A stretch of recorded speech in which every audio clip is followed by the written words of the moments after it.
Sir మొత్తం అంతా vibe నడుస్తుంది.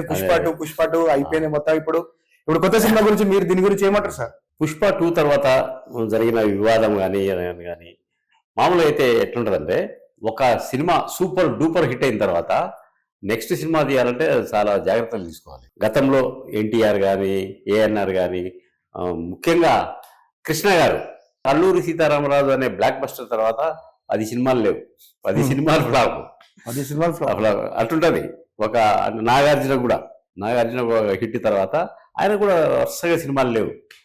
ఇది అన్నమయ్య సినిమా తర్వాత, okay, Annamayya super duper hit, దాని తర్వాత సినిమాలు లేవు. ఇట్లా మనం చరిత్ర చూసుకుంటే ఈ ఒక పెద్ద పీక్ స్థాయికి వెళ్ళిపోయిన తర్వాత ఆకాశానికి వెళ్ళిపోయాము. అవతల పోవడానికి ఏముంటది? ఇది కూడా అంతే కదా. పుష్ప 2 సినిమా ఎక్కడికో వెళ్ళిపోయింది. అవును. అయితే నెక్స్ట్ సినిమా ఏం చేయాలి అనే దాని మీద అల్లు అర్జున్ ఆచితూచి వ్యవహరిస్తున్నాడు. ఓకే. ముందు అయితే ప్రచారంలో ఏమున్నది, అట్లీ కూడా పాన్ ఇండియా స్టార్, అవును, మన త్రివిక్రమ్తో, అవును, ఏ ప్రాజెక్టు ముందవుతుంది అనే డైలమాలా ఉంది.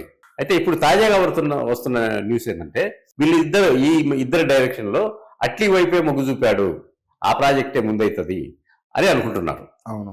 మరి త్రివిక్రమ్ సినిమా ఎప్పుడు అంటే, ఇది సగం షూటింగ్ అయిపోయిన తర్వాత మళ్ళీ ఇది కూడా చేసే అవకాశం ఉంది అనే వార్తలు కూడా వస్తున్నాయి.